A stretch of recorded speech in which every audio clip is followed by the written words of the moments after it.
பைப்பொழியா போயிருச்சு, தீர்க்க தரிசனம் நிறைவேறி விட்டது. இது மூலமா ஒரு விஷயத்தை நம்ம தெரிஞ்சுக்கணும். சூழ்நிலை ஆப்போசிட்டா இருக்கும்.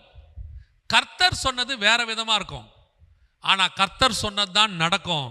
சூழ்நிலை படியே நீங்க பார்க்கக்கூடாது. கர்த்தருடைய வார்த்தையை மட்டும்தான் விசுவாசிக்கணும். சூழ்நிலை எகிப்துக்கு எண்ணெய் போகுமா? போகாது. ஏன்னா ரெண்டும் எதிரி நாடு. 2 பேரும் சண்டை போட்டிருக்காங்க. எப்போ வரைக்கும்? 10 வருஷத்துக்கு முன்னாடி வரைக்கும். இவங்க 2 பேரும் ஒன்னா எப்பத்துலேருந்து சண்டை போடுறாங்க?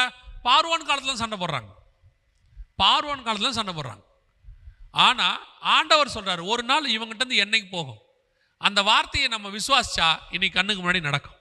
அதே மாதிரி தான் கர்த்தர் நமக்கு சொல்ற வார்த்தையை நம்ம வாக்கு தத்தத்தை உறுதியா பிடிச்சுக்கிட்டோம்னா, சூழ்நிலை எப்படி வேணா ஆப்போசிட்டா இருக்கும்.